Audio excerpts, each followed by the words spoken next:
Welcome to United Consciousness, where one consciousness, one being, is more than just a belief. It's a movement, a global initiative that unites us all in the pursuit of peace, spiritual wisdom, and universal happiness. It's a global mission that's touching life across continents. If you have ever felt the need for connection, spiritual guidance, or just a sense of belonging, you are in the right place. Welcome to United Consciousness. United Consciousness is not just an organization. It's a living, breathing community dedicated to enhance the holistic well-being of over 3 lakh individuals worldwide. Our mission is simple yet profound. One consciousness, one being. We believe that by connecting with our higher selves and each other, we can live lives filled with purpose, meaning, and fulfillment.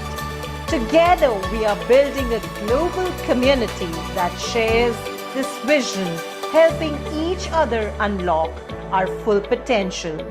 With the presence in over 100 countries, including Switzerland, Canada, Australia, Japan, etc., United Consciousness is here to help you thrive in this complex world. So why wait? Join us on this transformative journey. Let's create a world where peace and happiness are not just a distant ideal, but a tangible reality we can all experience here and now.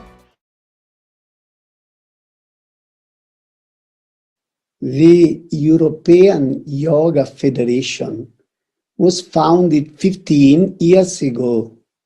Since then, our motto is Unity in Diversity. Please listen to the main key points.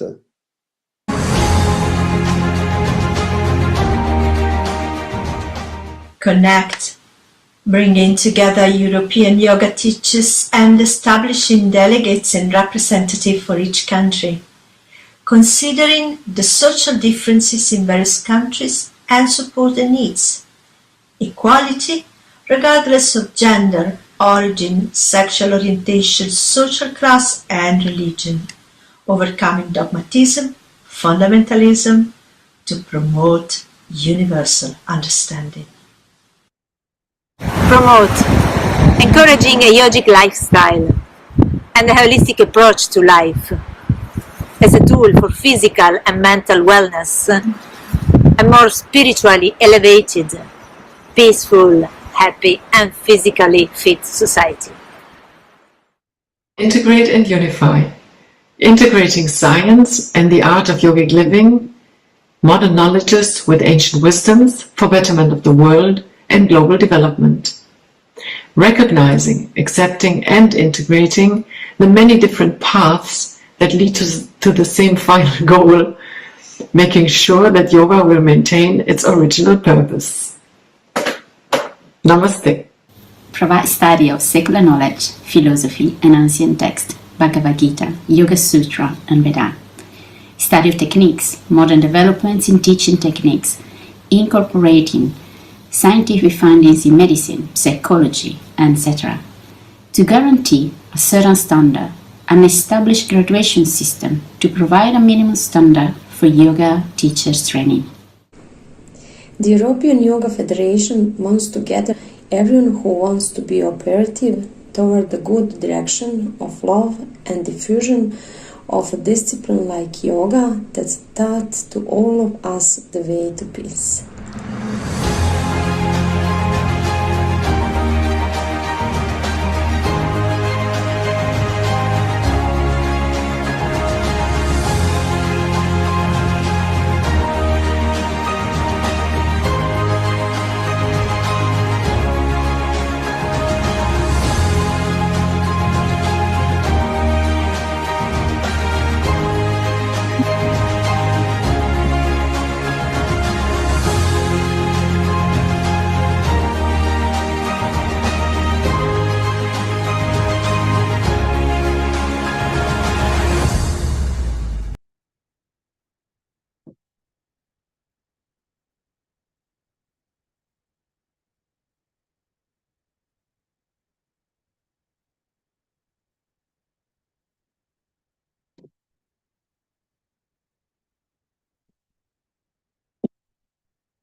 Estamos.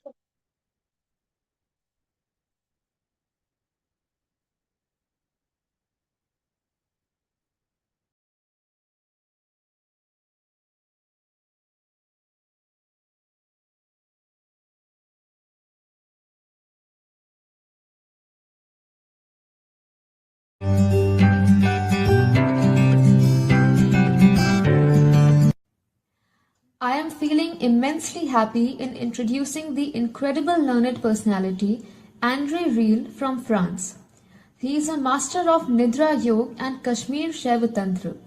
He is a student of yoga since 1972.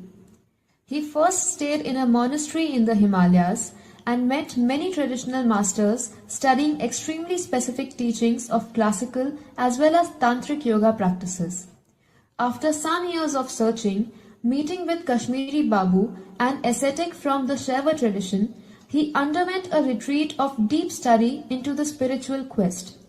Also, very touched by his meetings with J. Krishnamurti and Sri Anand Mahima, he studied further important aspects of the inner path. It was the final encounter with Chandraswami, an ascetic from the Brahmanic lineage of the Udasins, which would give a full understanding of all the teachings studied before. He has been teaching Mantra Yoga, Pran Kriya and Swadhyay.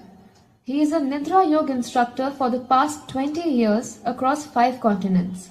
He is a board member of the European Union of Yoga, founder of Nidra Consciousness, founder member of Indian Yoga Association and director of Nidra Study Centers across the globe. Ladies and gentlemen, please join me in welcoming André Riel. We are delighted to introduce Ms. Shelja Manon, a visionary yoga teacher, acclaimed author, TV host, and inspirational speaker dedicated to promoting mental wellness through yoga. Originally from Coimbatore, India, and now based in Malaysia, she is the founder of Mat and Beyond Yoga Studio in Selangor with over 25 years of teaching experience. She has hosted the popular Yoga Shakti TV series and authored the celebrated books Yoga Shakti Awakening Your Own Power and Breath Bend Be, both landed at international festivals and endorsed by eminent leaders. She conducts online and corporate yoga classes on stress management as well as impressive workshops and retreats that explore the Patanjali Yoga Sutra, asanas, pranayama, dhyana, and self-study.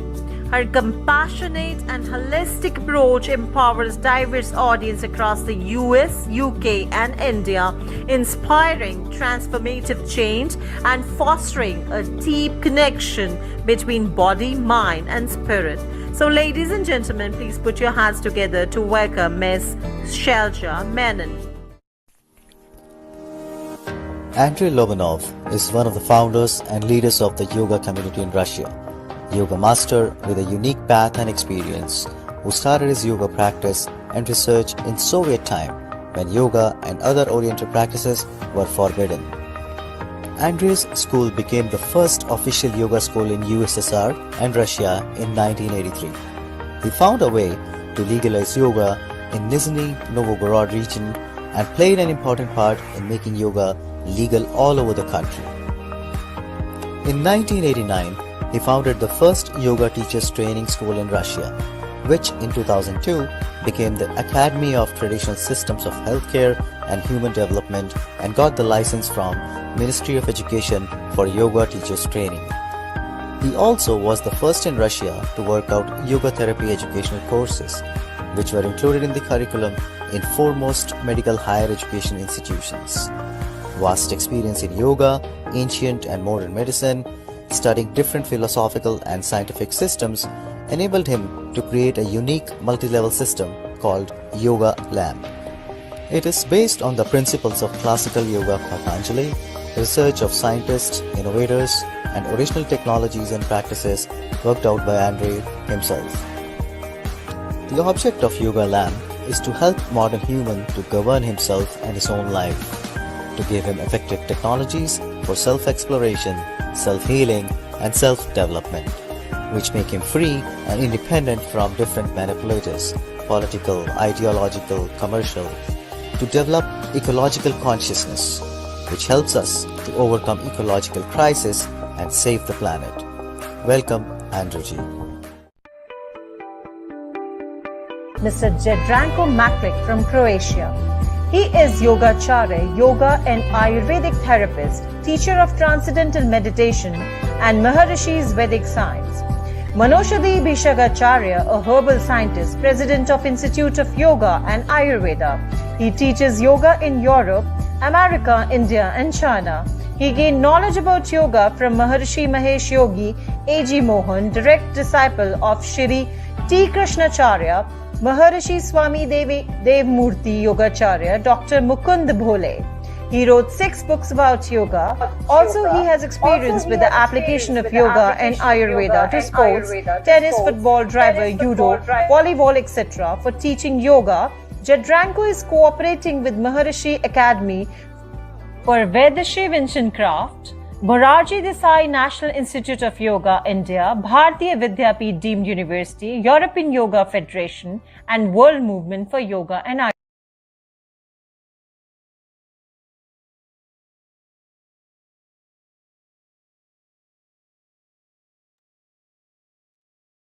Jedranko ji, are you here?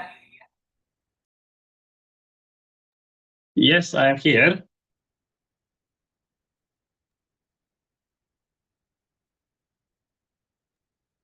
Please start the panel discussion. Yes, thank you very much. So, this is a great joy today to announce a special topic on behalf of the United Consciousness organized webinar on the emotions, how to handle emotions by the yoga.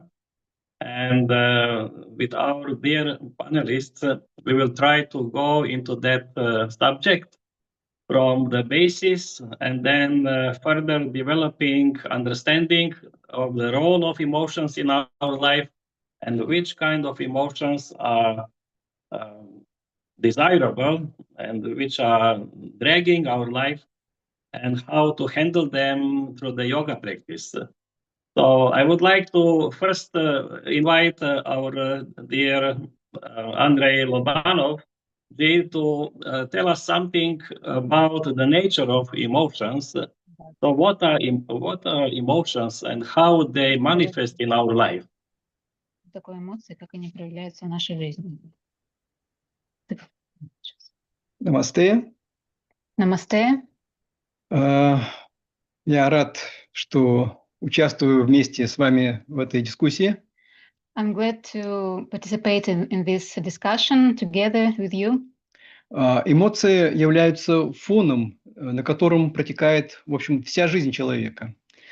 Emotions are kind of a background which human lives go on.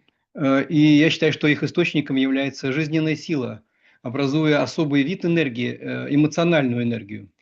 And I think that the source of emotion is our vital power, which constitutes a special kind of energy, emotional energy. И можно выделить 2 ее вида, которые относятся к 2 началам человека, к его к истинной природе и к социальному началу, вот, которое мы называем личность человека.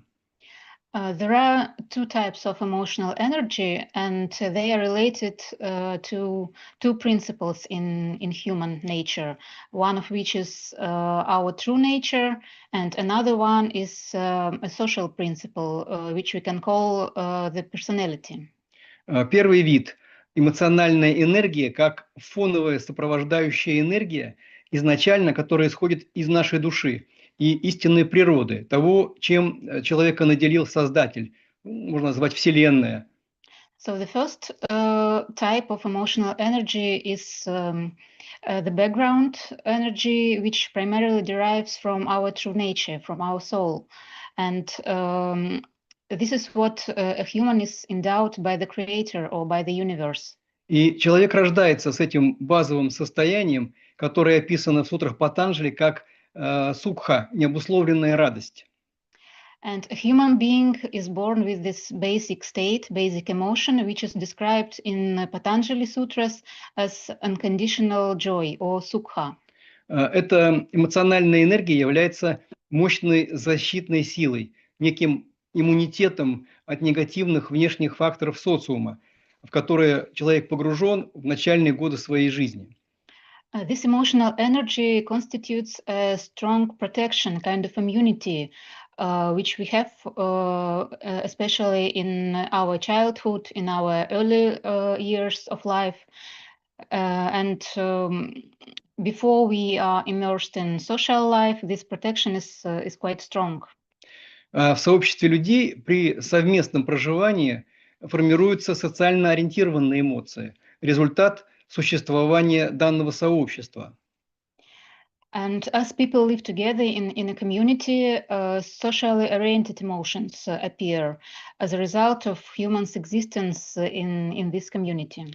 И многие из них являются вредоносными. Как вирусы, они внедряются в созревающую личность, подавляя фоновые состояния сукха, принадлежащие вот нашей истинной природе, сознанию человека. And many of these social emotions are harmful because they infiltrate as a virus into developing personality, suppressing this background state of sukha, which belongs to our true nature. И эти вредоносные вирусные энергии подавляют чувство радости, бытия, полноты жизни, удовлетворенности и вовлекают человека в социальные программы выживания, которые прививаются также ценности, доминирующие в сообществе людей, в котором живет и развивается этот человек. And this virus energies, virus emotions suppress this natural feeling of joy, feeling of fullness of life and contentment, and they involve us in social programs of survival and inculcate us in the values which dominate in society that we live in and or develop. И личность заполняется вредоносными состояниями страха, неуверенностью, агрессией, гневом. И эти состояния становятся фоном для существования вирусных программ, порождаемых человеческим сообществом, алчностью, завистью, тщеславием и другими. И образуется сплав этих программ и социальных эмоций, и человек живет под их властью. So personality gets filled with such harmful states as fear, uncertainty, aggression, or anger, and these states become a background for viral programs generated by human society, such as greed, envy, vanity, and others. And a fusion of these programs and social emotions forms and human lives under their power. Центр личности «я», как электромагнит, удерживает эти программы, которые управляют жизнью человека. И все, что он также накопил в этой жизни, также удерживается этим магнитом и закрепляя их в его памяти. The center of the personality, which we call self, as an electromagnet, keeps all these programs which control human's life and everything we accumulate in our life, all our achievements, all our experience, also is kept by this magnet and saved in memory. Когда магнит слабеет, социальные наработки личности сбрасываются, исчезают, обнажается то, что есть истинного в человеке. And when this magnet weakens, social achievement kind of reset, they disappear, exposing what is true in a person. И если за свою жизнь человек не развил высших проявлений в себе того, вот чем живет его душа, дух, то после стирания личности в результате деменции, Альцгеймера или других факторов человек проявляет свою тьму, глубинные стремления, примитивные животные начала. Но так как другого он в своей жизни ничего не сделал, оно не возникло. And if a person hasn't developed higher manifestations of his spirit and of his soul, then after his personality is erased because of, for instance, dementia, Alzheimer's disease, or other factors, this person manifests his inner darkness, the deep strivings of his primitive bestial principle, because he hasn't developed anything else in his life.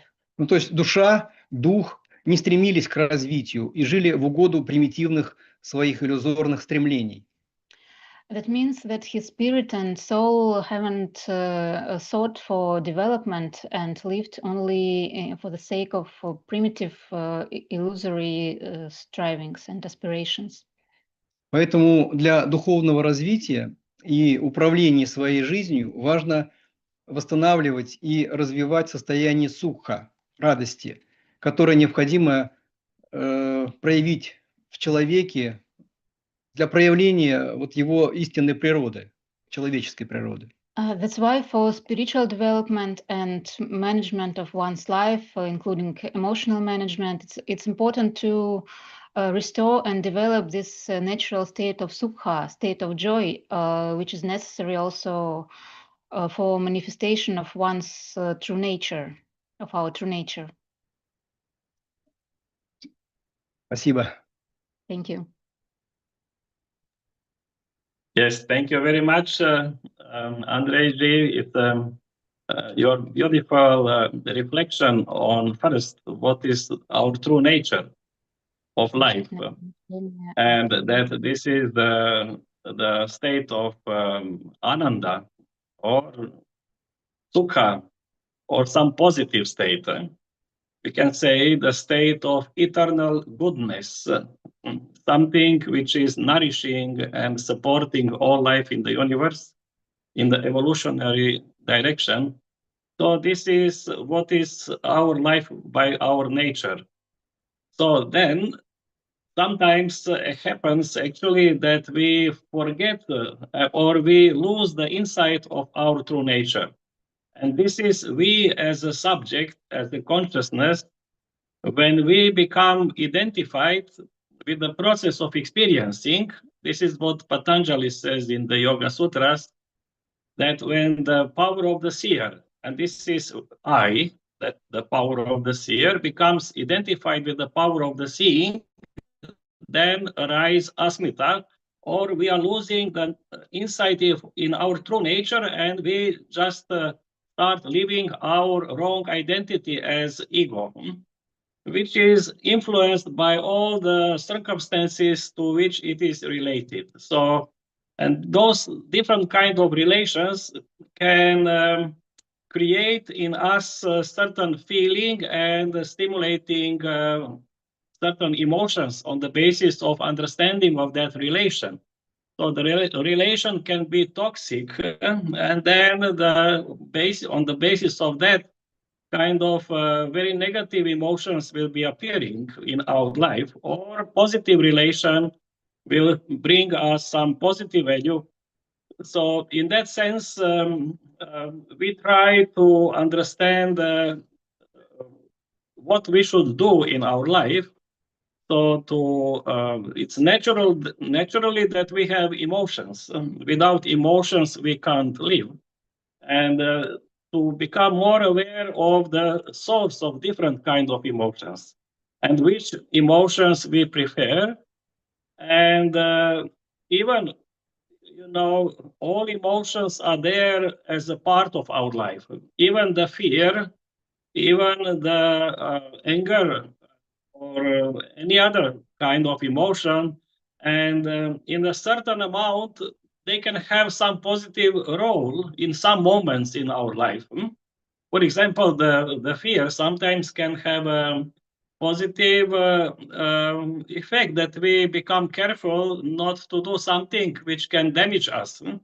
From the previous experience of if we burn our hand in the fire, then we get fear being, putting again the hand in the fire, because it will cause that painful experience. So this is very complex theme. That's why I would like all panelists to join and enjoy the discussion. And now I would like to ask our dear Shailaja Menon from Malaysia to tell us more about the effect of the emotions in our mind, in our consciousness, and the body, because we know that emotional response is related also with different hormonal changings. So please, can you explain us more on that topic? First of all, namaste, everyone.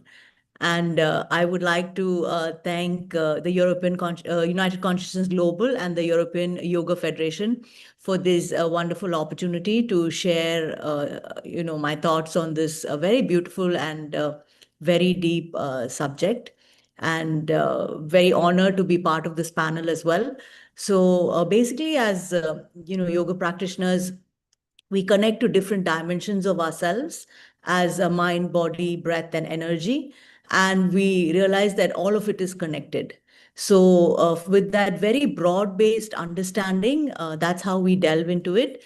That nothing is separate. Like in modern science, everything is separated. The body is separated, the mind is separated. And even in the body, like you have doctors for even not just your hand, maybe even separate digits of your fingers, right? Everything is so separate.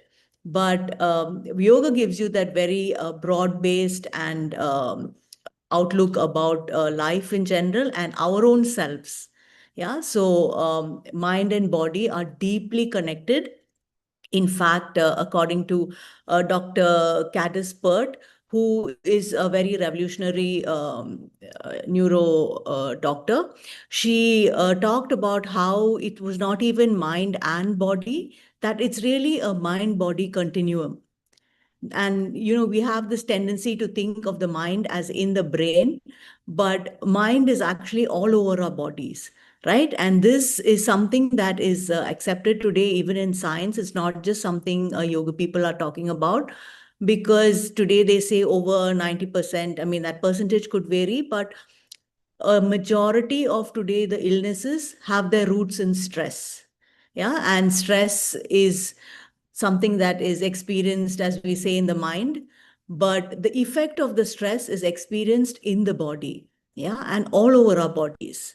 Yeah, so today everybody accepts that mind and body is actually one, and maybe it shouldn't even be mind and body, and it just should be mind body. So with this understanding, we realize that all the harmful and toxic emotions that we experience, it just doesn't go anywhere. In fact, the mind is even referred to as the subconscious. The body is even referred to as a subconscious mind. Yeah, so everything that we experience, all the anger, all the frustration, all of it is experienced in every cell in our body. Yeah, so that's how deeply this mind and body is connected. Yeah, and then we all know, right? So the body tenses in uncertainty, it braces in threat, freezes in shock, and collapses in hopelessness, right? We've all had these gut feelings where we experience things in our stomach about, something that we feel. So mind body is deeply connected, and that's where yoga practice comes in, because it really allows us to find a release through a very holistic manner, right? All the asana practices that we do, the pranayama practices that we do, the yoga nidra, all of it helps us to deal with the effects of negative emotions on our body. And in fact, they say one of the greatest contributions of yoga to healthcare is really the capacity to de-stress. And emotions basically have their roots in kleshas, yeah, which is avidya, asmita, raga, dvesha, and abhinivesha. And if we see, especially avidya is considered like the mother klesha or the root of all kleshas. Yeah, kleshas are like afflictions, yeah, what afflict our mind. So from avidya or ignorance of our true self, all the other kleshas come about. And if we look at raga and dvesha, right, that's a very powerful example. It's like two sides of the same coin. And we all can experience that, right? We have raga, which is a deep attraction to something. Yeah, or maybe it's even someone, right? It's very easy to understand like that. But the same raga can turn into dvesha if it is not reciprocated, right? In fact, when we look around, and a lot of the crime, yeah, in fact, even murders are committed, world over, from these crimes of what they call crimes of passion, which is really raga that has turned into dvesha. Yeah, so raga and dvesha are like two sides of a coin, and this constant movement between oscillation between raga and dvesha creates so much of turmoil in the mind, giving rise to so many negative emotions. Yeah, so kleshas, awareness of the kleshas is so important. The capacity to just be a witness to our mind, to observe all of this rising in our minds, all of that is key to being able to manage our emotions. And then there's also the what we call the shatripus. Yeah, where all of these, what we call kama, krodha, moha, lobha, mada, matsarya. Kama is passion, krodha, anger, lobha is greed, mada, arrogance, matsarya, jealousy, envy. All of these emotions also give rise to so much of negativity and toxicity. And all of that, like I said, it doesn't go anywhere. Yeah, it just sits in our bodies. And over a period of time, the body gets stiff, the body gets tight, and we succumb to pain and some kind of illness. Yeah, there's a lot of, I think, research going on now between emotional states and, the manifestation of illness. So I'm going to conclude with this, that it is mind-body continuum, and a lot of emotions are generated through the kleshas and through the shatripus. Thank you. Thank you, dear Shailaja. And you beautifully related the kleshas with the shatripus. And with kleshas we are born. We know these are some basic instincts in our life. And then the shatripus we gain during the life. So when the kleshas come to the udara state, they turn into these inner enemies. And they are torturing us. And then to find out the way how to come out of that torture is the yoga part. And now I would like to ask our dear Andre Riel to tell us from his experience, many years working with the people and observing the life in this world, and what he finds some basic emotions which are troubling people and how to deal with them.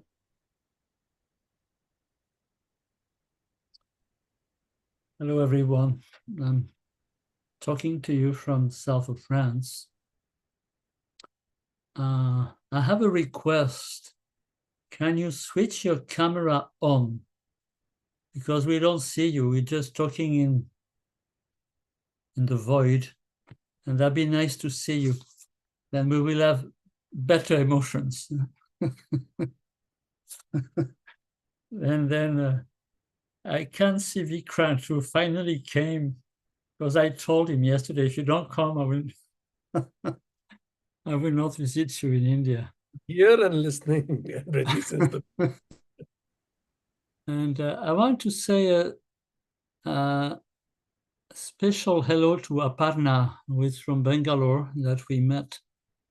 And that'd be nice, Aparna, to put your camera on too.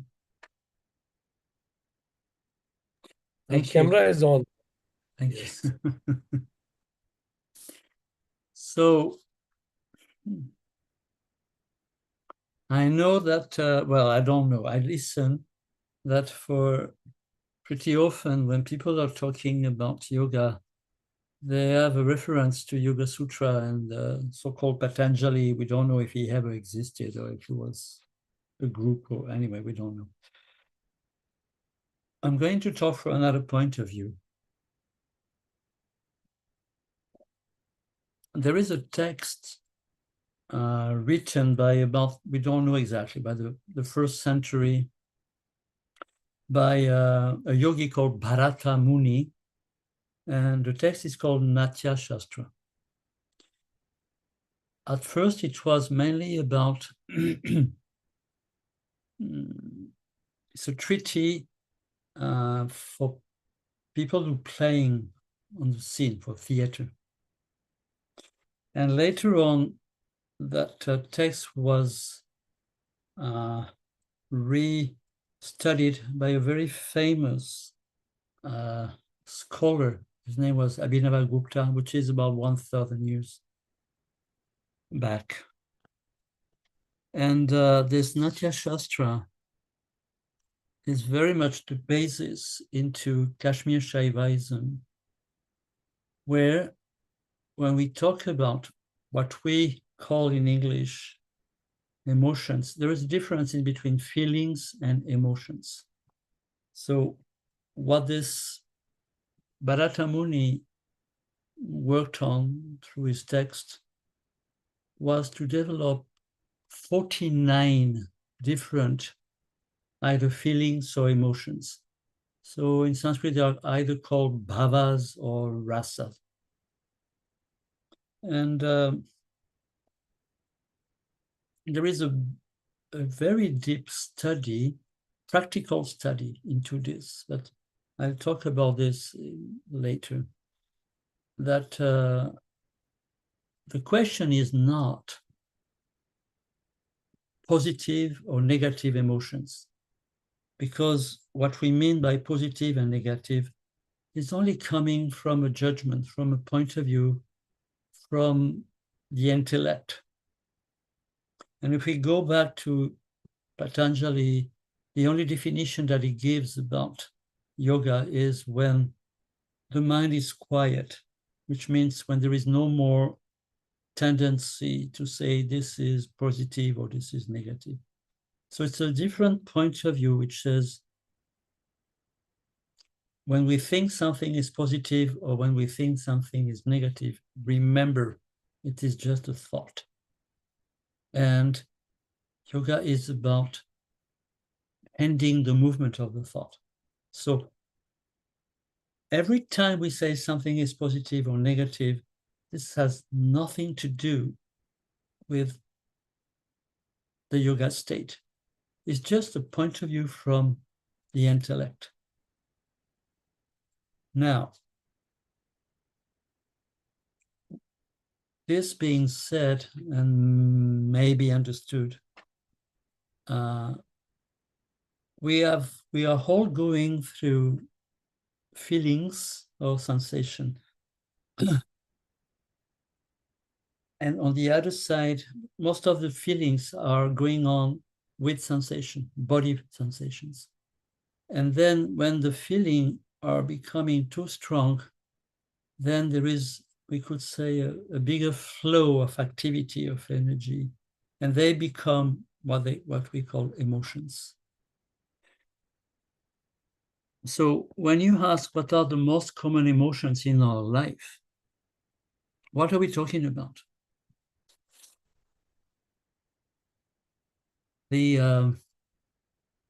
This text from Bharata Muni tells about 8 main emotions. Once again, in this text, they're called bhavas. And it's quite easy to perceive when we are overwhelmed. But once again, before emotions, there are the feelings. And according to the Natya Shastra, there are 41 feelings. And it exists practical, not a theoretical, not intellectual, a practical sadhana, practical exercises for each of them. And it's a long, long process. It takes sometimes more than a year to go and visiting all those different nuances. Now, regarding the most common emotions, as Jadranko asked about, I'll give you very few words in Sanskrit. But so among those 8, one is called rati, and it's translated as love. Now, when we come to love, there are so many nuances when we go deeply into the different states within us. You know, things like friendliness, passion, devotion, compassion, love. There are quite many nuances. And when we start talking about the very first, rati, love, I go quite quick. Second is called hasa, which has to do with happiness or joy or laughing. So here again, there are several nuances that we have to study one after the other into a practice. Other one is krodha, anger, which can go once again to many nuances. When you're frantic, when you're a little angry, you don't say anything. When you become a little more and you start expressing, then it can come to shouting, then being totally overtaken by anger. Third one is called utsaha, sorry. The feeling of wonder when something is wonderful. So, and here again, you can perceive, you can have this emotion of beauty, then wonder, then being completely overwhelmed, overtaken. And the last level of all those emotions are very, very important. I'll go back to them right after the end of the eighth one. So next one is called bhaya, just to do with fear, and to terror, until terror. You can be a little bit afraid and you can become very afraid, and then you're totally overtaken. Jugupta, when you don't like something, dislike. And it can go very, very strongly until you so much dislike something or someone that eventually you're going to be aggressive. Vishmaya, when you're very astonished, when something happens and you have no word, you're overtaken here again by this strength. Last one is soka, sadness. And here again, there are different levels. You can go up to being completely desperate. Now, when you go into this for real, not as an intellectual study, it is about developing the utmost state of emotion. Once again, the question is not positive or negative. The question is the intensity and the energy of emotion. And to go very, very deep and high into the intensity until we are, as I said before, overtaken. And then the question of Kashmir Shaivism is, what is the nature of the process of being overtaken? What is it that overtakes us? And in this study, what overtakes us is called Bhairava, which in other words, the word Bhairava means too terrible.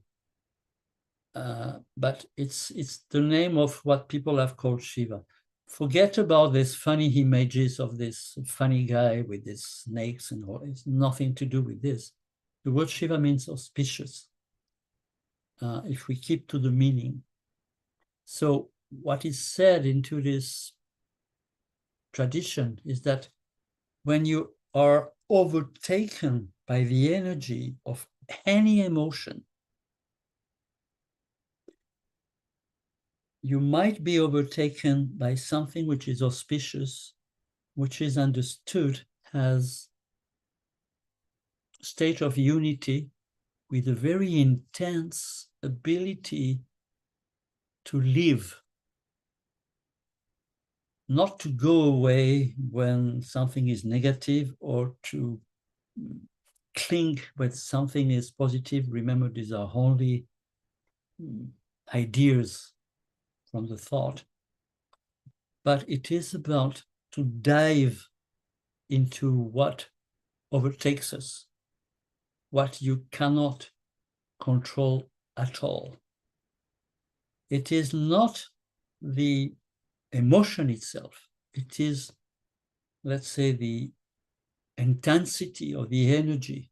In this tradition, it is called Bhairavi, the intensity, the energy, or sometimes it is called the goddess. But once again, when we're talking about God and goddess, there's no image. It is just the power of life itself. So it's quite different from the idea of, being balanced this is how very people interpret in Yoga Sutra. Here it has nothing to do with balance. The world, the life, the universe is very intense and doesn't care about balancing. As you say in India, it is nirguna, is beyond differences. And in this Kashmir Shaivism, this is what is proposed. Studying into the intensity of the 8 emotions and then into the 41 feelings. I might go into this later on. This is just an introduction. Thank you very much, dear Andre. And you really brought the essence of the teaching of emotions about the teaching of the ancient drama. And we know that in that dance and drama, those actors, they need to really learn about emotions and how to express them and to have that complete knowledge. I'm just reminded of one meeting. I was participating on one congress in Morarji Desai. It was about yoga psychology, and one very old professor of psychology who practiced yoga was giving lecture, and then he was asking the public. There were many people, we were sitting, and young also students from this Morarji Desai, students of yoga, and he was asking who in the public can say that he never experienced fear. Then one young man raised the hand. Then he was asking who didn't experience the anger. He again raised the hand. And like this, for the few emotions, he was always raising the hand because he wanted to prove that by yoga, you are mastering, you are beyond emotions, and you are just indifferent to any emotion. You can't be disturbed. And then the professor said, and he pointed to the student and he said, now this is the example of emotionally illiterate person. So in that sense, as you said, the emotions are there. They are the part of life. And what we can, from our side, do, if we realize our true self, then we are becoming free to enjoy in the full value any emotion, being overtaken by that emotion and know that emotion in its true reality. So you are in that state. By practice of yoga, you can reach the state where you are completely out and completely in, as you said, overtaken by Bhairava. So that you get unity with that emotion, but at the same time, you are with a clear state of your consciousness behind them. You are not affected and you are fully affected. So this would be some kind of, but this can't be achieved through intellectual basis, neither on the mind, but through the realization of our inner silence, which can be there maintained regardless of the waves which our boat is undertaking on the surface of the ocean of our consciousness. Any kind of the waves can be facing our boat, our life, but we are established in that deep inner silence. And so there is more in that to say, but somehow when we are not yet in that state, when we are affected by the emotions, there are two ways how we can react or we can suppress. Sometimes suppressing, we know that this is having a very negative effect on our physiology. And one professor Sarno from US, he wrote one interesting book, How to Heal the Pain in the Back. He's speaking about TMS, or tension myositis syndrome, where actually he said that whenever we are in the situation that our mind is not so busy, and we can make our mind busy on the surface to keep everything suppressed in our subconscious, all the suppressed emotions. And this is useful for us because then we are safe. But when we are over weekend free, then there is some free space opening that some emotion can appear, which is suppressed. And then subconsciously, we try to prevent that by autonomous nervous system, because the emotional pain is more difficult to bear than the physical pain. And then the body chooses that inner intelligence to create some inner pain through some action on the level of the physiology, and then we are dealing with the pain. Again, we are occupied with the pain, and or any kind of health problem we create for us. Then we are so the yoga is teaching us somehow to be brave and to be able to face any condition, not running away, but to face and try to understand. Trying to understand and in some way this can help us to transform that condition that we don't suppress. Not suppressing, but trying to understanding. Now we will try to go into some practical consideration of some practices from yoga, how we can deal with that kind of negative aspect of suppressed emotions, which can create problem for our mind and the body. And but there is another option, Jadranko. Yes. The option is to be aware, not to suppress, not to go with, just to be aware, what we say, to witness. To witness. And this is another option which has nothing to do with acting, because when you suppress or when you adhere, it's an action. Now, there is another option which is very rarely talked about, especially in Yoga Sutras. It is being aware. And being aware is not at the moment when the emotion comes, is living a life where we try to stay aware constantly. Then when an emotion or feeling comes, we can watch it. Not at the moment it comes. And this is another option, which is not into Yoga Sutras. Beautiful. Thank you. Now we'll try to see from our Andrei Lobanov to tell us something from the practice of Hatha Yoga, because this is very commonly known yoga approach. How it's possible also to give some practical suggestion how to handle emotions. Справляться с эмоциями. Ну, я еще немножко хочу сказать на тему нашей дискуссии. I'd like to add a few words on предыдущий, да? Да, On previous topic. То, что вот это вот наблюдение и возможности как бы управление, оно не может исходить из концептуального мышления, из интеллектуального мышления. This ability to be aware and to observe our emotions can't derive from intellectual thinking. Это то, что как раз вот я называю социальной составляющей человека. This is what I call a social principle in a human. Поэтому важно как раз вот это обретение состояния йоги, которое позволяет нам соединиться с нашей истинной природой.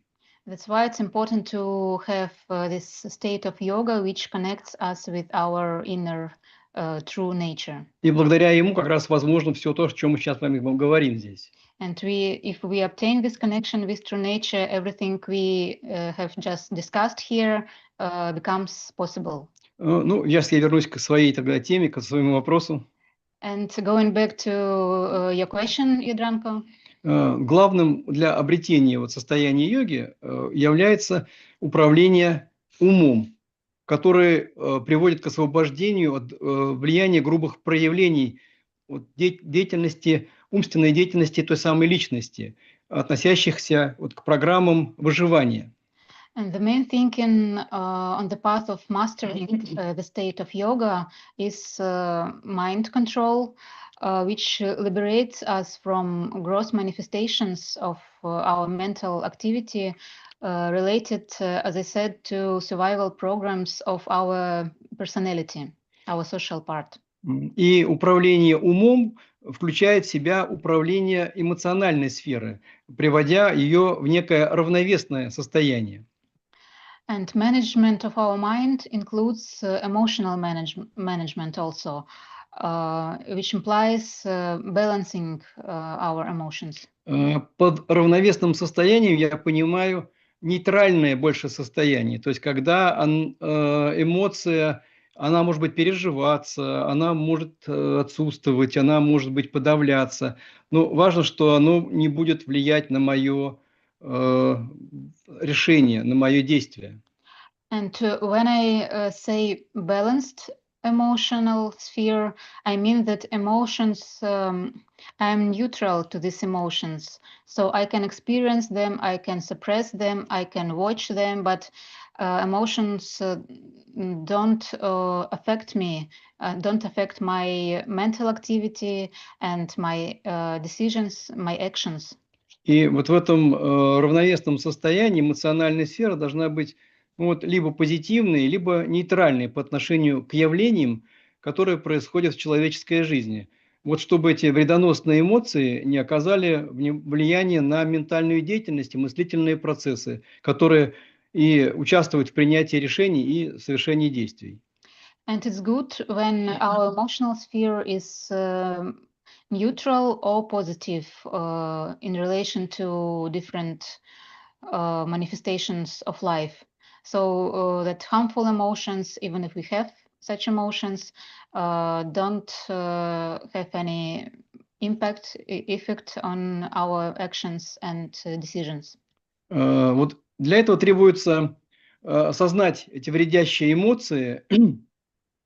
Слово «осознать» – это различить, это быть свидетелем, как бы их, так сказать, наблюдателем за ними. And for this, we need to be aware of these harmful emotions. It means that we should recognize them, so we should witness them. И обнаружить, различить их как вирусные программы, заложенные в личности, и нейтрализовать их и заменить возрождением в себе состояния радости, сукха. And as we recognize them, we should neutralize them, replacing them with this revived state of joy, of sukha. Это можно начинать практиковать сначала на коврике, делая асаны или пранаяму, при этом создавая радостное состояние как фон, на котором проходит эта практика, а затем уже переносить это состояние в повседневную жизнь. We can begin with practicing this approach first on the mat. When we do asana or pranayama, we create this state of joy, which is kind of a background of our practice.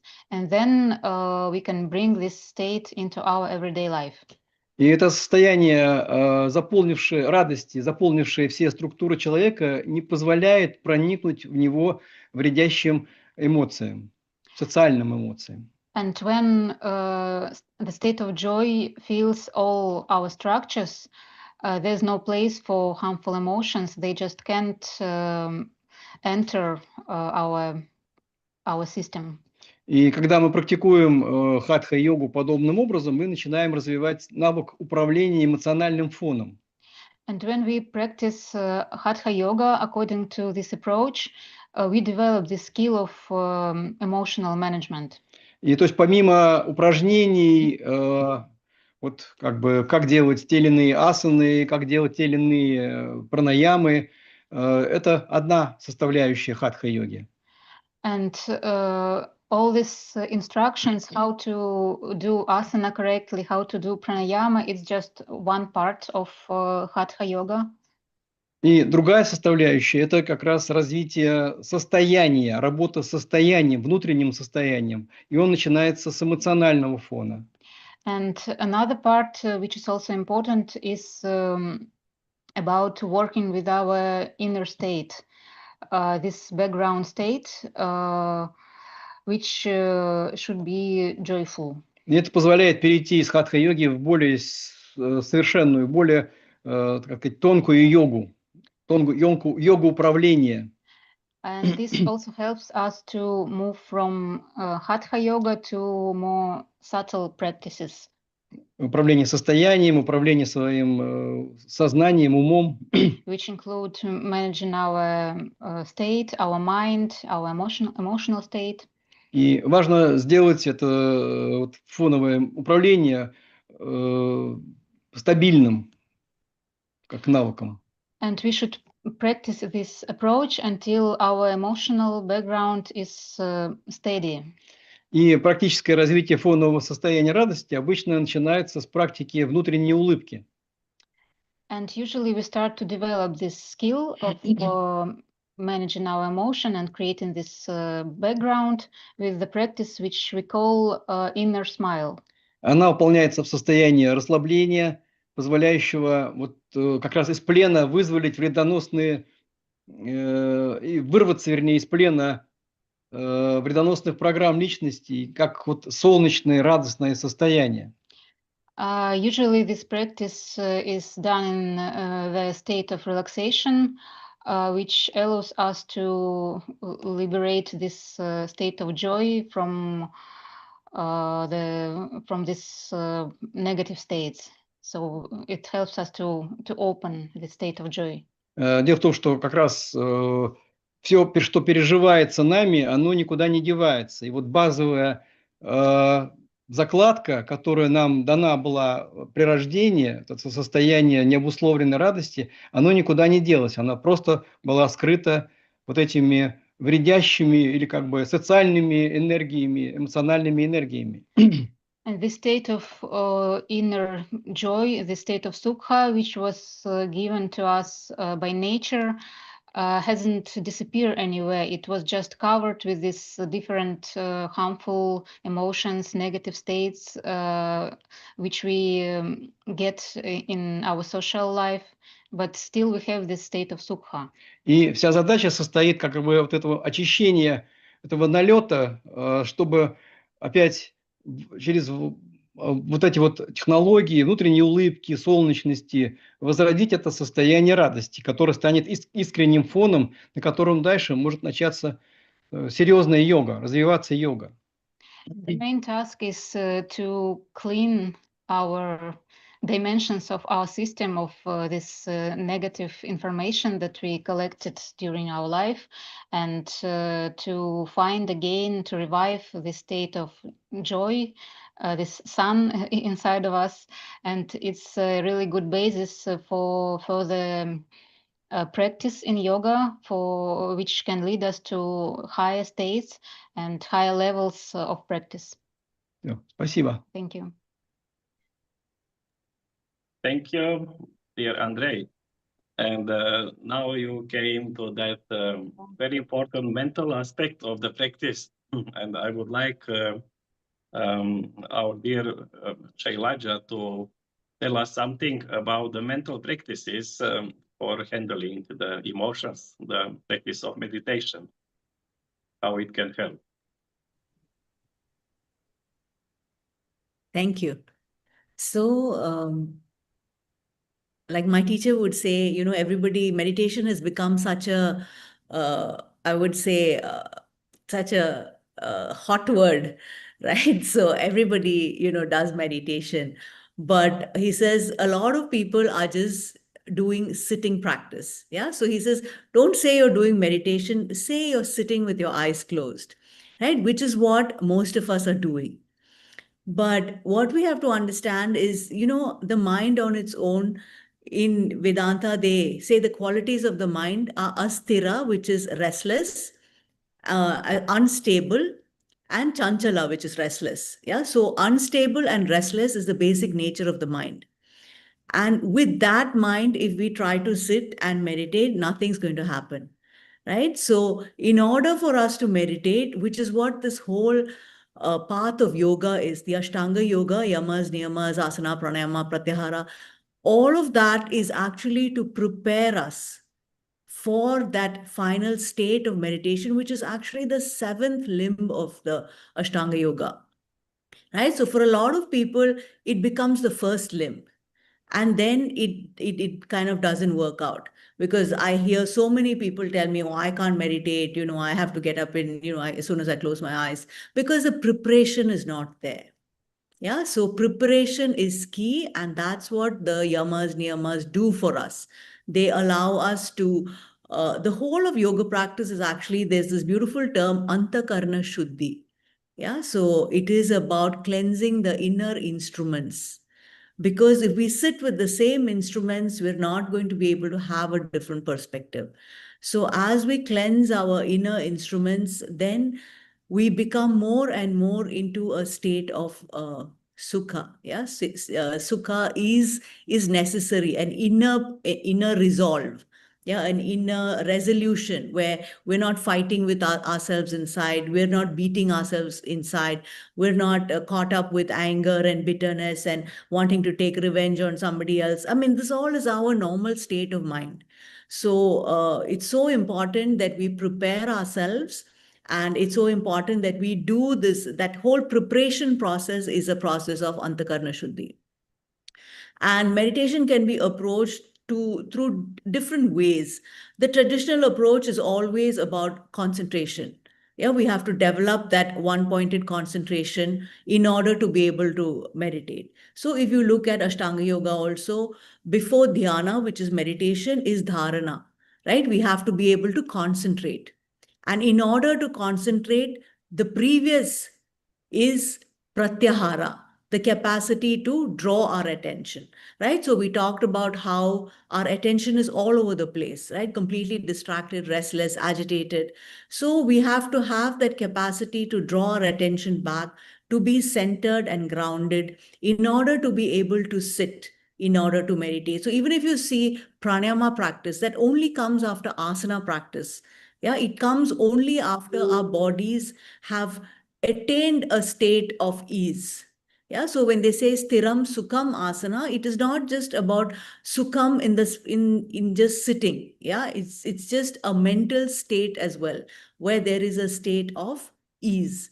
So when we go through that traditional avenue of concentration, you know, in order to focus on meditation, in order to get to that state of meditation, then there is the Ashtanga Vinyasa, Ashtanga route.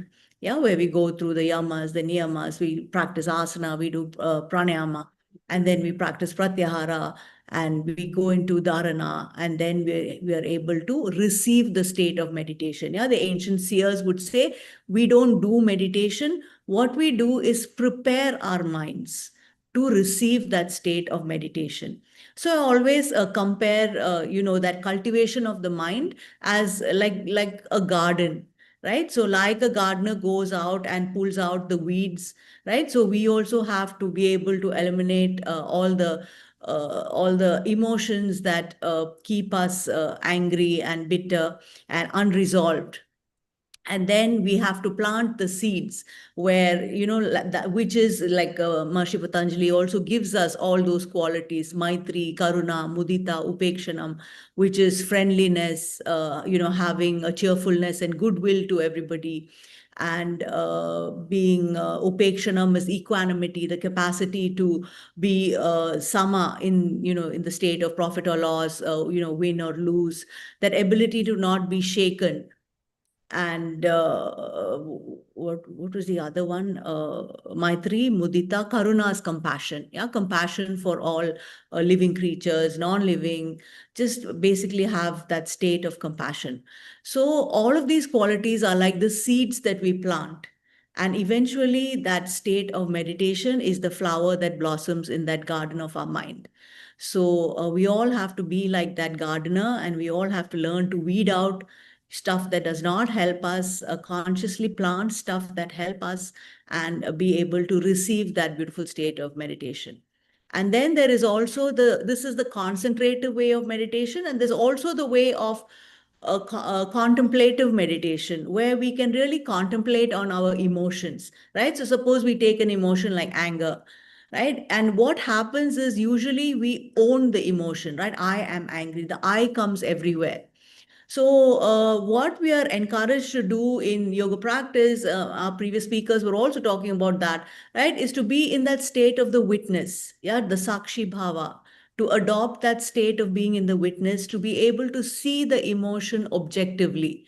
And when we are able to see an emotion objectively, then there is some space between us and the emotion, and we do not become the emotion, and we have the capacity to react differently. Yeah, so that capacity to be a witness, to be in that state of awareness and simply observe without being judgmental, without getting caught up, is such an important practice, or which is what the practice of yoga is. So that is the contemplative way of coming to that state of meditation, applying tapas, swadhyaya, ishvara pranidhana. So swadhyaya is self-study, where we are consciously aware of everything that we're going through in our minds. Tapas is that capacity, that effort, the capacity to be able to stand up. I think that's the hardest thing, right? Like somebody tells us to do 50 push-ups. Also, it's possible to do it with some practice. But the capacity to stand up to our mental patterns, our samskaras, and sometimes we know that they drag us down, but yet we're not able to do anything about it. So that's where tapas comes in, the capacity to stand up to it. And eventually, Ishvara Pranidhana, where we realize that, when we say, I am angry, right? We realize, or my anger, we realize that whatever is my is not I. The great sage Adi Shankaracharya would always say, whatever is mine, right? My house, my body, my mind, that is not I. And when we can see, when we stop owning our anger, then we have the capacity to be in that space of the witness, and be in that state of awareness and connect to Ishvara, which in Vedanta philosophy is a non-dual philosophy. So Ishvara is not anywhere else, but within our own self. So I'm going to say thank you with that. Thank you, dear Shailaja. It's a beautiful explanation of the principles of meditation. And I would just like to say that one saint said that meditation should not become mad attention. And one another quote I would like to say from Sri Ananda Mahima: meditation is not done with effort. It happens on its own. It reveals itself on its own. But for meditation to manifest on its own, one has to undergo the discipline of meditation. But doing it and it happening are quite different. So the meditation is the process of happening and witnessing, and the great master for that in the Nidra Yoga, and also, as we heard, having opportunity to meet Sri Ananda Mohima is our dear Andre Riel, and he would like now to bring us more light on that process from the perspective of Nidra Yoga. So please, Andre. I don't know if I would like to do this. It's our joy. That's a different thing. Positive emotion. So, as I said a little before, well, the first thing is Nidra Yoga has nothing to do with what is generally called Yoga Nidra. It's something different. And it's a type of yoga where there is no asana, where people come with their body. So either they sit or they lie down. But there is no physical exercise. It's only about, it's a kind of exploration of the content of the mind. When we come to feelings and emotions, if you remember the difference I made half an hour, 1 hour ago, there are many nuances into each emotion or feelings. And the sadhana, the Nidra sadhana, is to tickle a particular feeling or emotion that we have already gone through because we have lived everything, and to enhance the intensity of it. For doing this, at first, there is an introductory, let's say, exercises for quietening as far as possible the intellect, what we call the mind generally, but that is quietening the process of having a point of view or an opinion. So there are exercises for this. And there is another exercise, which is to develop what has been called dharana, the ability to stay with something, concentration. Then we bring into one of those 49 feelings or emotions, and we develop the intensity of it.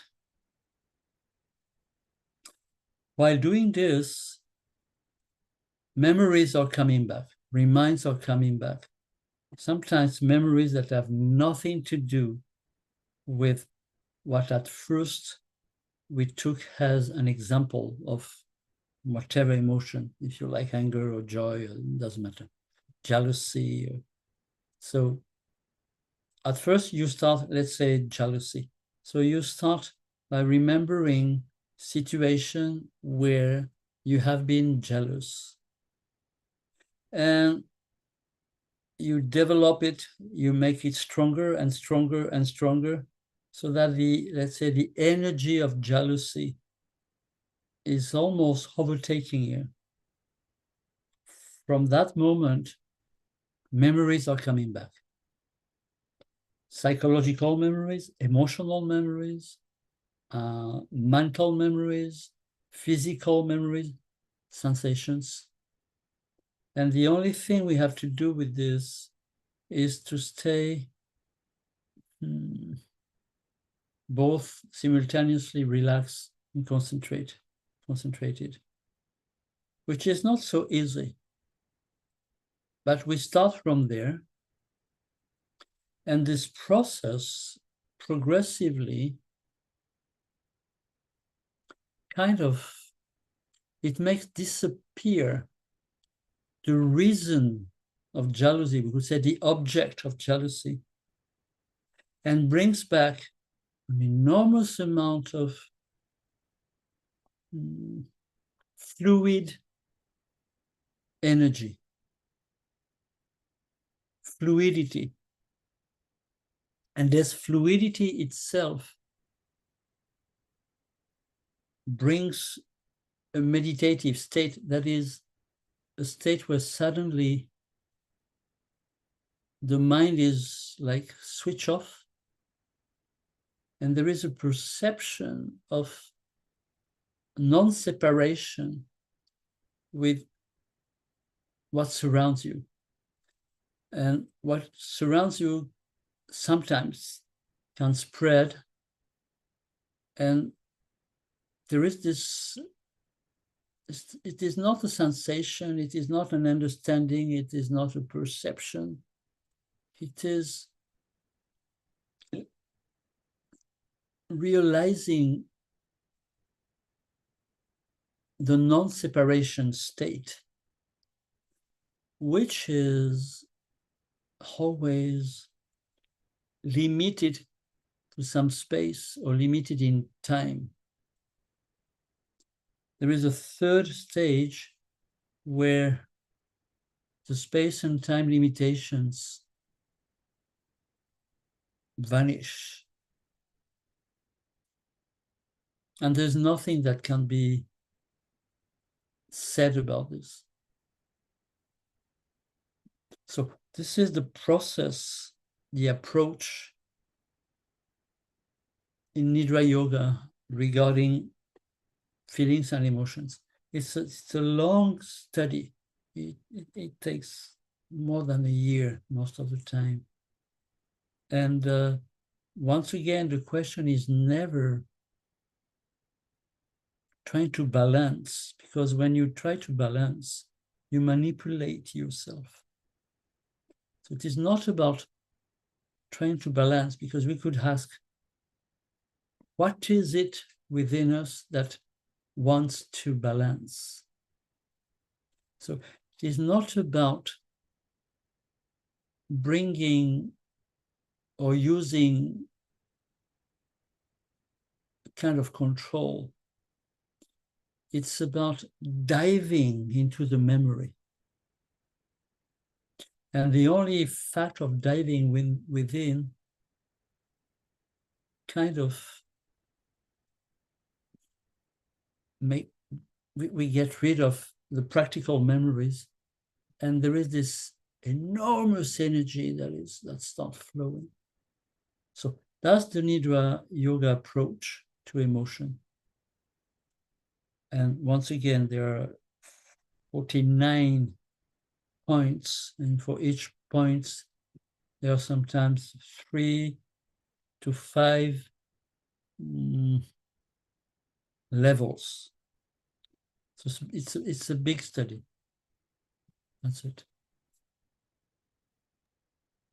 Thank you, dear Andre. So I think now we have some all-comprehensive perspective on the different yoga methods and emotions. And now I would like to invite all those who were participating and watching and listening this discussion to involve with their questions. Please, you can ask the questions. Now we have time for the...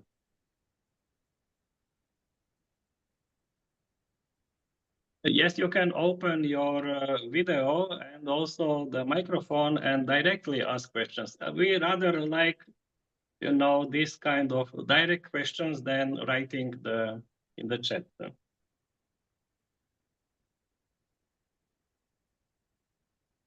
So please, you are all who is there invited to ask.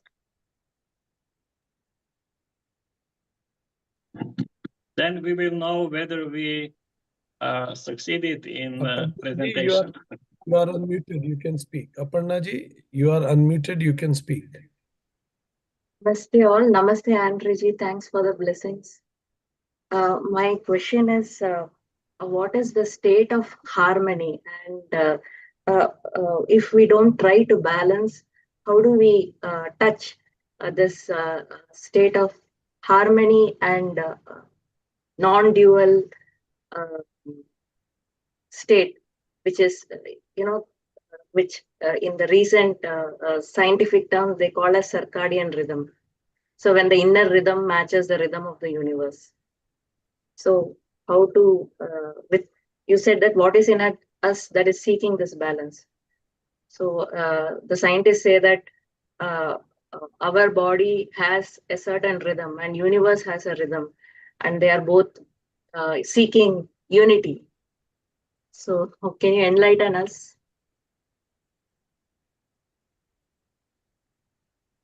Yes, thank you very much. So, who would like to give the answer? I think the universe is not seeking for unity.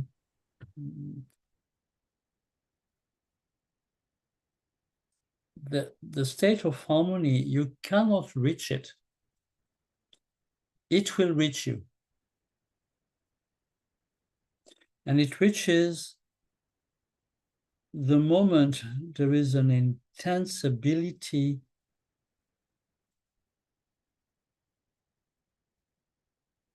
to observe, to be aware of whatever emotion or feeling is going on.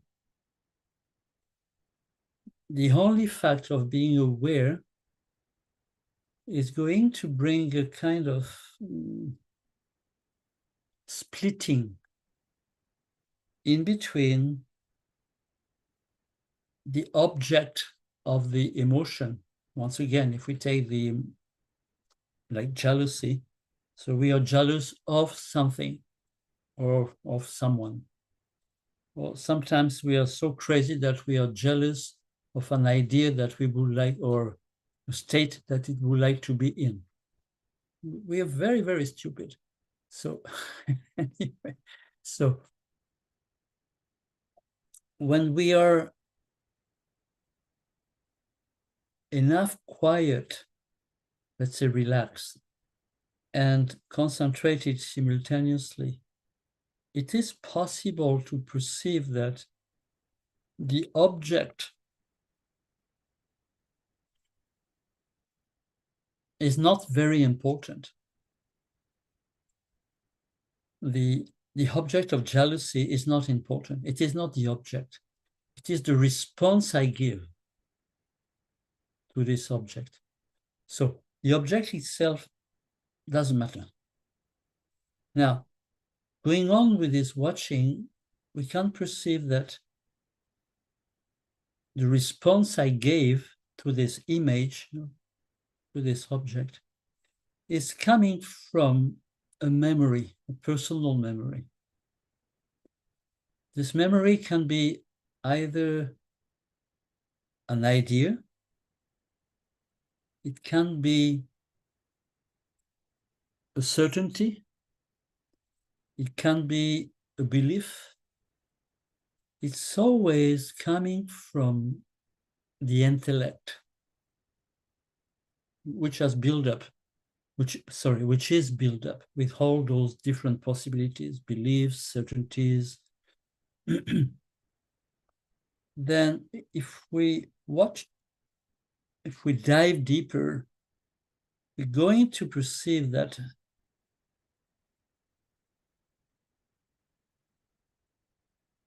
these ideas or beliefs are coming from education,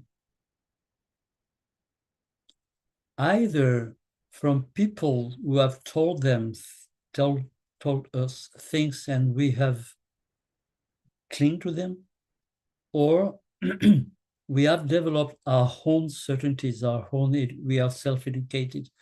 There are some patterns that are coming from relationships and some patterns that are coming only from us.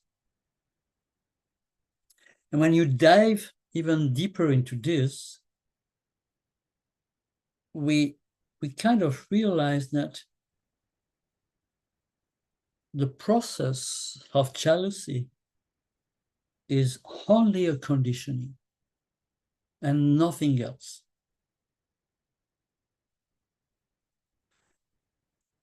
The fact of seeing that, of perceiving that, the energy of jealousy disappears, vanishes.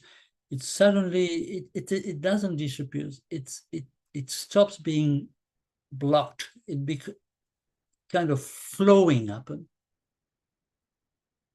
And into this flowing, there is an extraordinary and immense sensation of peace. Into the flowing. So it's a kind of, we could say methodology, but we have to be careful because it is not a step-by-step process. It's a process through which this sudden flow of peace can appear at any moment. It is the fact of being, it is the fact of being attentive, but also diving.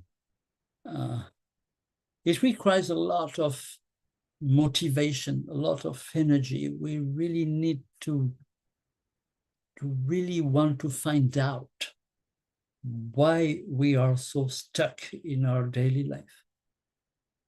Unless there is this very intense wish, this exploration is not possible. Sorry, I'm a little long. Thank you. Thank you very much. So I would like to add another point of view from the point of view of the Sankhya. It said that when the Purusha becomes conscious of its own existence, then intelligence becomes intelligent. It means Prakriti becomes intelligent. And what we are speaking about, everything belongs to Prakriti, either our body, mind, emotions, and all the functions. So one way would be that just to come back to yourself, being as the witness, becoming conscious, always relating back to yourself, and then leave the Prakriti to do what she needs to do. And then she becomes intelligent, and her intelligence is much greater than ours. So we are not required to do anything to bring balance. So she will do that. But what is required from us is to just come to that witnessing state, to the Rishi value, or to that inner self, just come back again and again, come back to yourself. Whatever you are aware of, don't attach to that.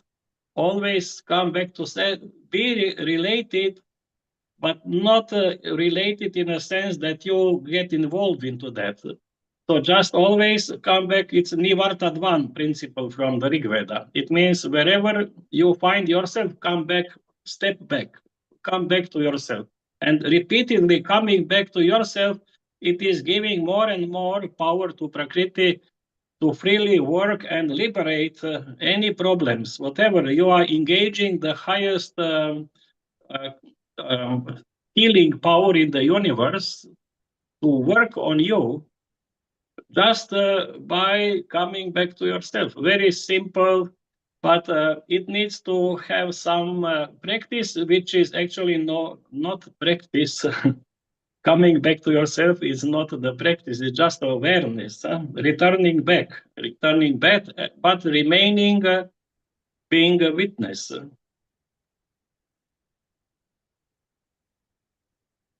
So please, if there is maybe some other question, then we will slowly see the time for this session. And this was very beautiful question.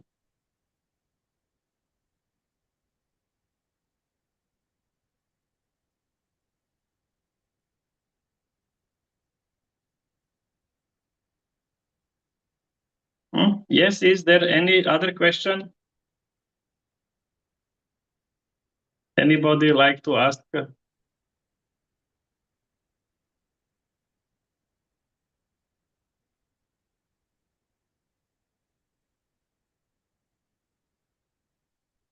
Okay, so we only have answers today.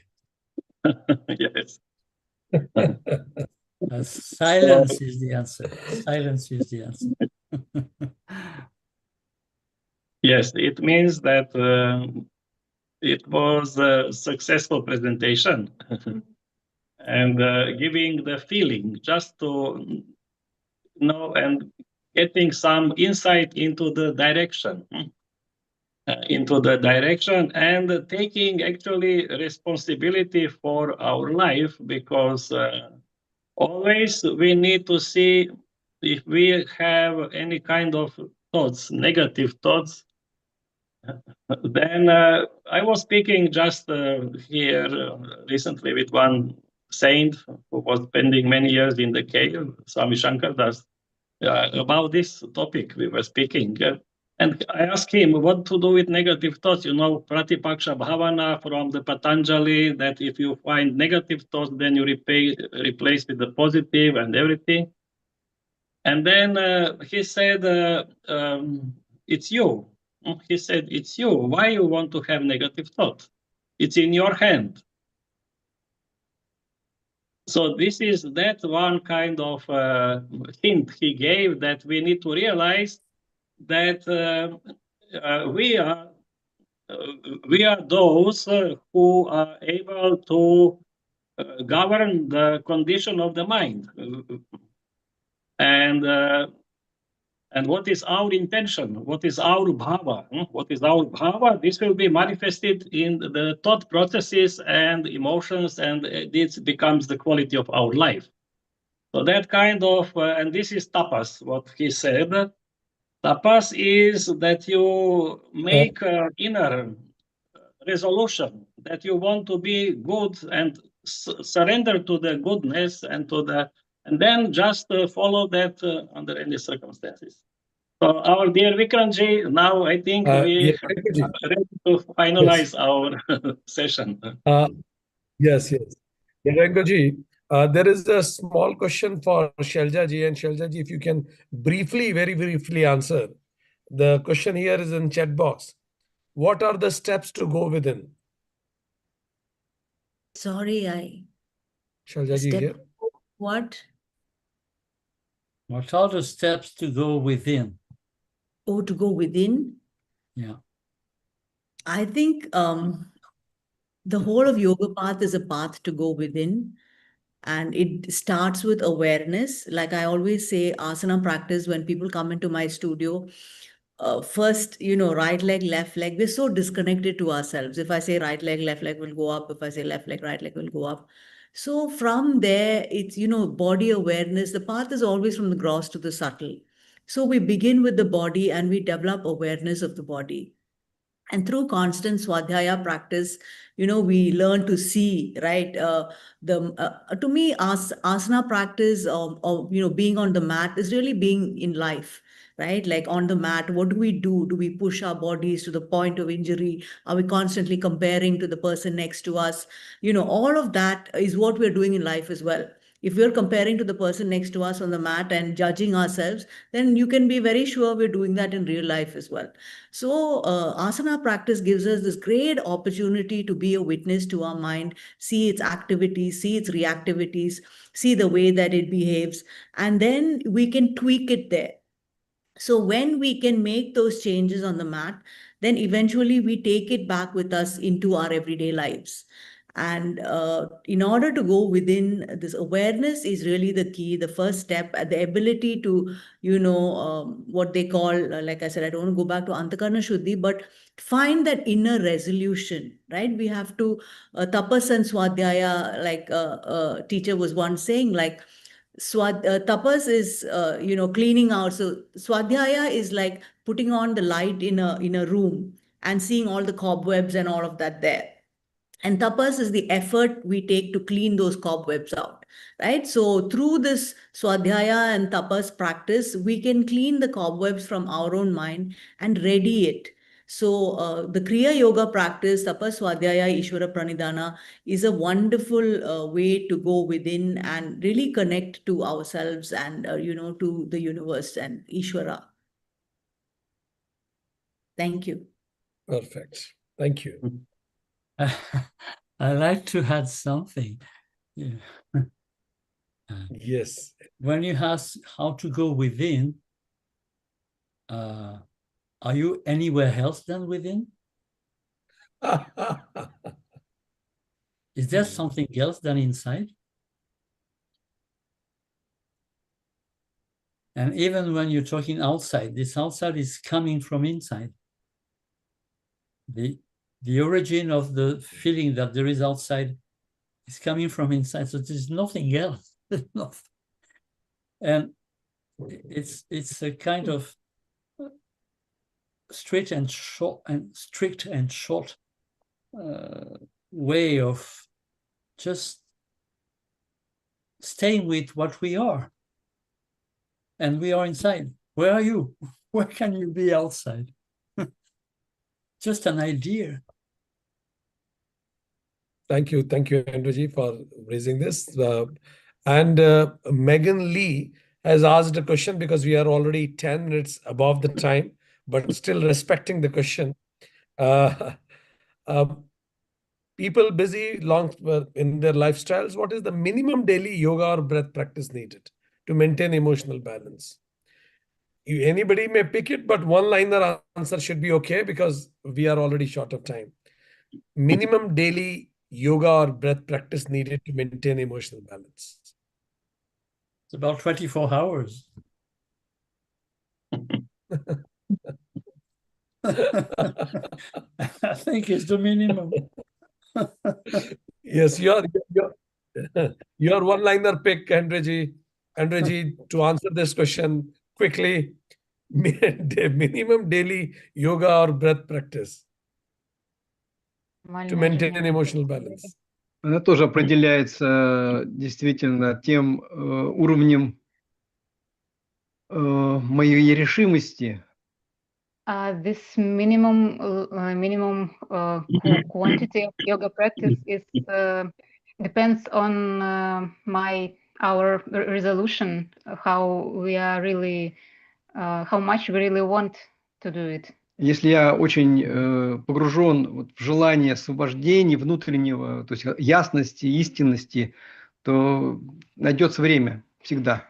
If I really strive for liberation, for clear mind, I always find time for practice. Тогда это будет 24 часа. And then it really will be 24 hours. Если это будет просто какая-то идея, которая меня сегодня осенила, как всех, там надо просветление, нужно пробуждение, то это там 1,5 часа, час. But if it's just another idea which came to my mind, as everybody has some ideas in his mind about enlightenment or something like this, so it may be a regular 1 hour and a half on the mat and nothing else. Это для галочки я могу поставить себе, что 1,5 часа я для просветления выделил. So I can be contented with myself that I found 1 hour and a half for my enlightenment. Спасибо. Thanks. Thank you. Maybe Shailjaji, one-liner answer from your side also. And then we'll hand over Yadrenkoji to thank everybody.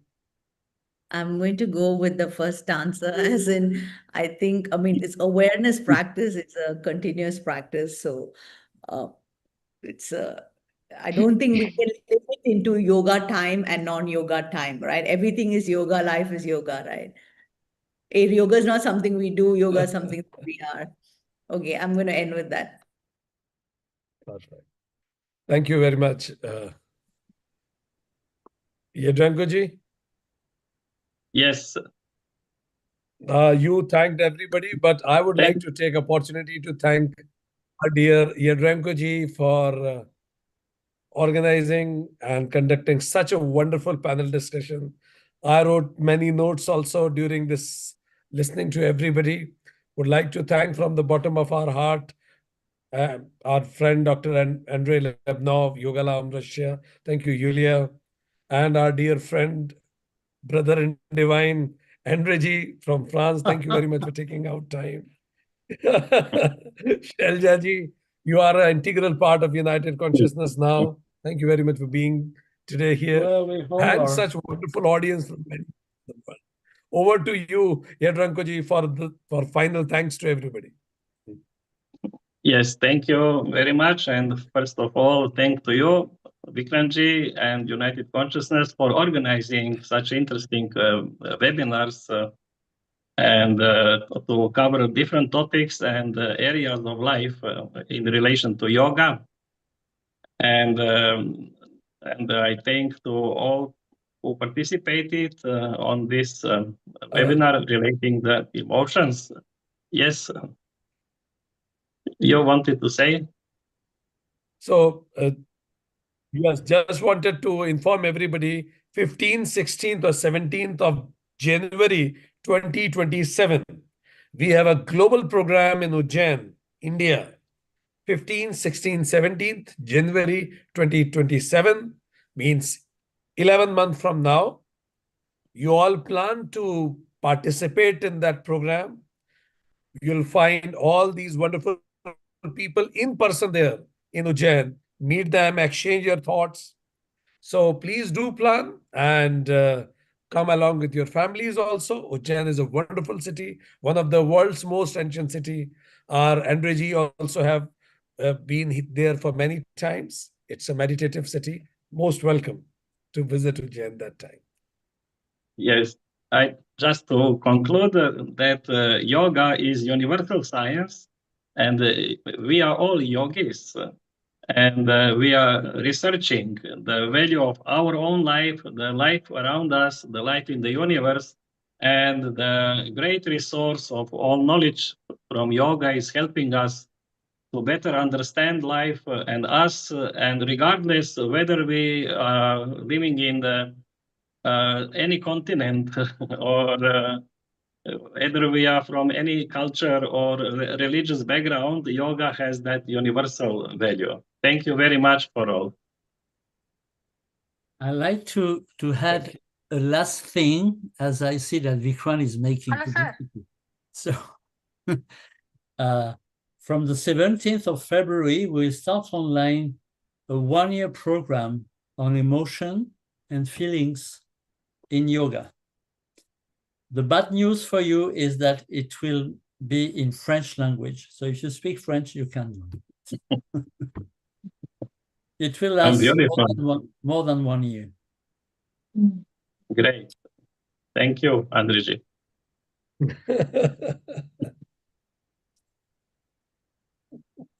Thank you, bye-bye. Ну и про 15 февраля у нас будет тоже конференция по научной йоге. Милости просим. As for talking about events, at 15th February, there is a conference called Science-Based Yoga. Everyone is also invited. Online. Online, Russian and English languages. Thank you very much. Thank you. Thank so you many very invite. much, everybody. Yes. So many learning opportunities. Thank you. Thank you.